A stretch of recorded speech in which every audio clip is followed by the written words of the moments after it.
Eh bien, vous les trouvez dans les marchés, les supermarchés et même avec des vendeurs ambulants. Les épices, des éléments très importants dans la gastronomie en général, font objet d'un grand commerce. L'activité n'est plus à démontrer, mais d'où viennent toutes ces épices et comment est organisé ce commerce? C'est ce que nous allons voir sur ce plateau. Mais avant, suivez ce reportage que je vous ai réalisé dans le grand marché international d'Antokba. Eh bien, nous sommes dans le marché international de Tokba. Ici, c'est Tokba Domaine, le site qui accueille les femmes qui revendent les épices ou quand même les transformer pour la cuisson des aliments. Et vous savez, aujourd'hui, la tendance, c'est bien sûr les épices que nous retrouvons dans des boîtes un peu partout, dans le supermarché, dans les marchés. Mais comment est-ce qu'on arrive à avoir le produit final qui est la coupe d'épices que nous utilisons pour les assaisonnements?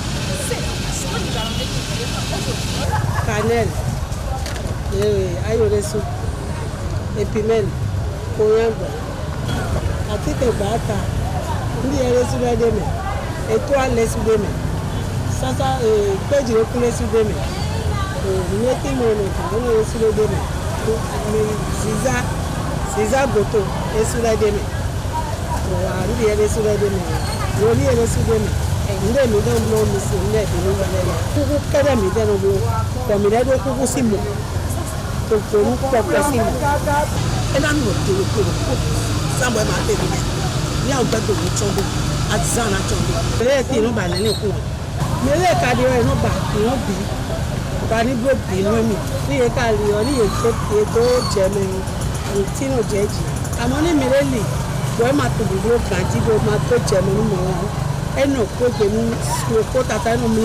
Mais dans ce processus de transformation agroalimentaire, la qualité du produit dépend du prix que lui accorde le client.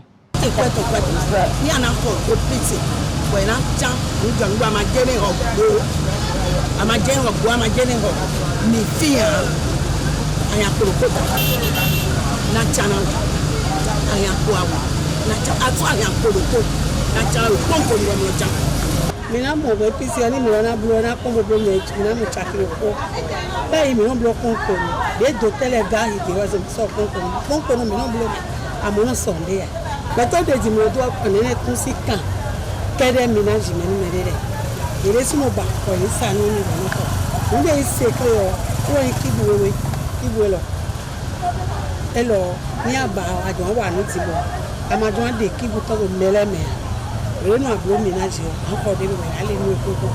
Donc nous a tellement mais là coco là maintenant. Mi dele mosa. Nous les nani beaucoup de coups de les nani. Le ko da kiome. Bono wali.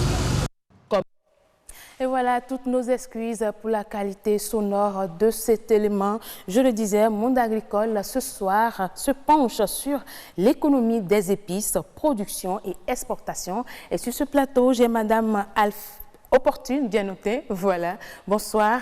Bonsoir. Comment allez-vous? On rend grâce à Dieu, merci. Alors, vous êtes biotechnologue et avec vous ce soir, nous allons parler de la production, mais surtout du système de commercialisation, du système d'exportation autour des épices. Déjà, nous savons, pour rappeler aux chers amis téléspectateurs, les épices, de façon simple, c'est une substance végétale aromatique ou piquante utilisée pour assaisonner les mets. Est-ce que vous pouvez nous citer quelques exemples d'épices, Madame Opportune?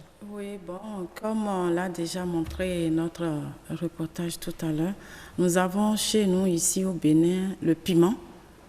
Le piment, nous avons l'ail, nous avons le gingembre, nous avons l'anis, le thym, le clou de girofle.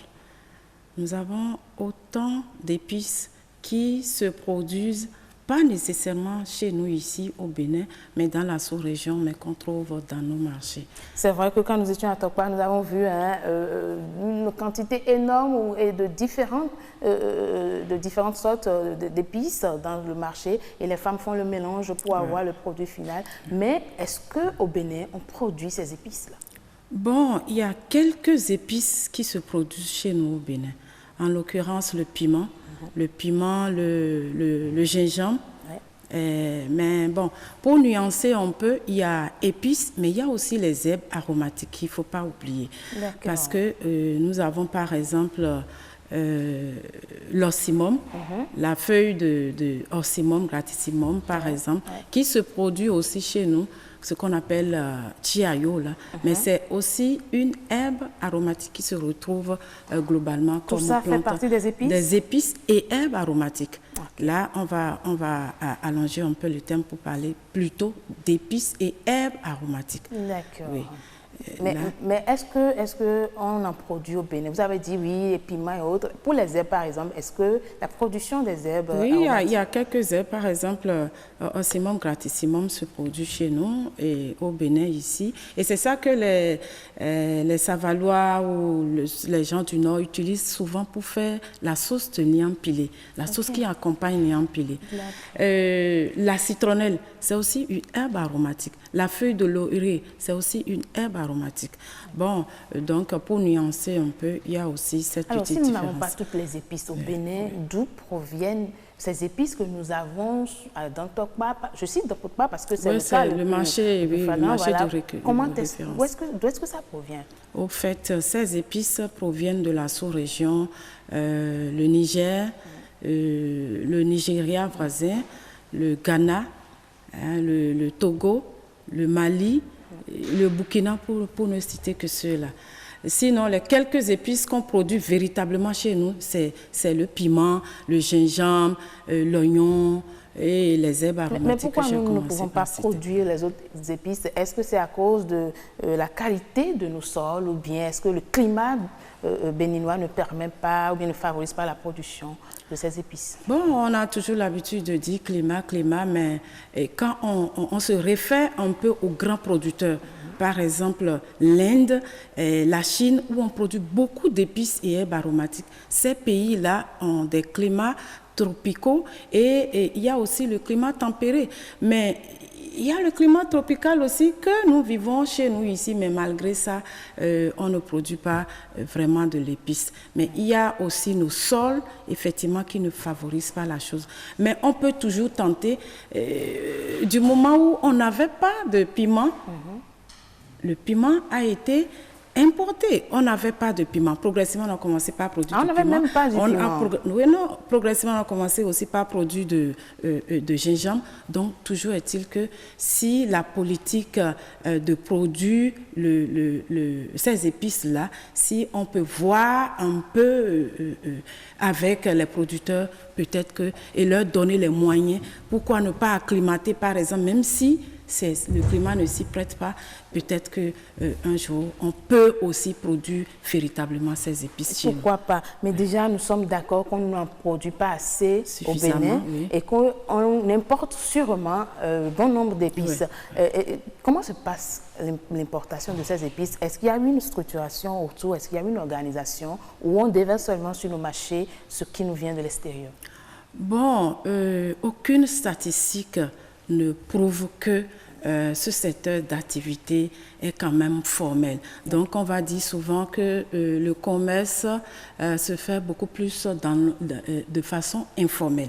Les bonnes dames vont au Nigeria, dans les pays voisins que j'ai cités tout à l'heure, pour s'en approvisionner. Et elles viennent pour faire, soit elles vendent ça à l'État ou elles transforment.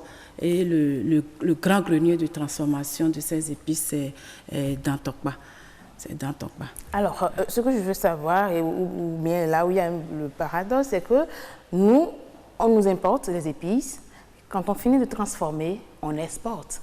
Quand on importe, nous ne savons pas comment ça se passe. Est-ce qu'il y a une économie autour? Je ne sais pas si vous pouvez nous le dire. Maintenant, quand on exporte, comment ça se passe? Est-ce que ces épices qui sont importées, qui sont transformées en partant, est-ce qu'il y a quand même une devise étrangère? Oui, bon, lorsque le commerçant s'investit dans une activité donnée et ne s'arrête pas, c'est sûr qu'il y trouve un profit. Il n'y a pas de statistiques qui nous montrent véritablement maintenant que voilà telle quantité d'épices qui est déversée, voilà, il y a telle autre qui est commercialisée, ainsi de suite. Mais toujours est-il qu'une étude a montré qu'au moins 5 grammes d'épices sont consommés par jour par habitant. Au moins 5 grammes. 5 grammes. Et si on ça voudrait dire que, vous voyez, habitants, ça veut dire que suffisamment on consomme d'épices chez nous au Bénin. Mais pourquoi est-ce qu'on ne peut pas développer la production? Est-ce qu'on ne peut pas former nos producteurs béninois à quand même aller à la culture de ces épices-là, puisqu'on transforme assez d'épices au Bénin? On a le marché de commercialisation, je vais dire. Oui, oui, le marché y est. On a le marché de commercialisation. D'abord, on a le marché interne, parce que vous voyez, tout à l'heure, j'ai dit 5 grammes d'épices sont utilisés par habitant par jour. Ça veut dire qu'à l'interne déjà, les épices sont suffisamment consommées et à l'extérieur du pays également. Lorsque les dames transforment les épices, vous les avez montré tout à l'heure, dans les bocaux de mayonnaise et autres, c'est exporté dans les emballages, de différents emballages, là, c'est exporté. Et puis, elles en font un commerce, un véritable commerce qui leur rapporte beaucoup de revenus. Maintenant, est-ce que les épices transformées au Bénin ont un suivi sur le marché international? Parce que d'abord, est-ce que tout ce qu'on transforme, on consomme au Bénin ou il y en a? Non, tout ce qui est transformé n'est pas consommé au Bénin. C'est pourquoi tout à l'heure, je parlais de marché interne et de marché extérieur.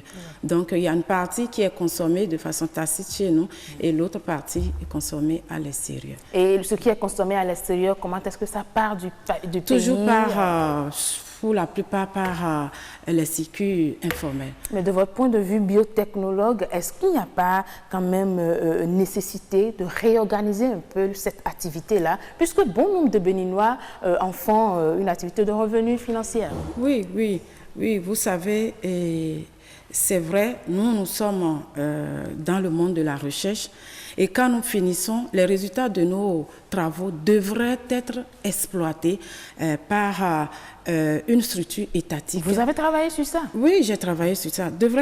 Comme tous les autres travaux de recherche chez nous, je ne vais pas dire ranger dans le couloir, mais les travaux de recherche devraient être autrement vulgarisés. Et ces travaux devaient nous servir, pourquoi pas à une industrialisation. Mais il faut dire que, moi je n'ai pas attendu que l'État fasse un pas, mais moi j'ai formé avec les gens de Dantokpa, si ils vous ont informé. J'ai formé quand même beaucoup de temps. J'ai formé quand même une équipe, une coopérative avec eux. Et déjà, on est en train d'essayer. Si vous avez bien regardé, vous allez voir que la salubrité n'y est pas du tout. Donc, on est en train d'essayer de voir notre volet, notre aspect de la question sur lequel on va revenir. Merci beaucoup déjà à vous, Madame Opportune Djenotin. Vous êtes biotechnologue et avec vous, on retient tout simplement que le secteur ou bien l'activité qui est la transformation ou la commercialisation des épices peut être réorganisée pour le bonheur de tous les maillons de la chaîne. Merci beaucoup à vous. Je vous souhaite une bonne soirée. C'est moi. D'accord.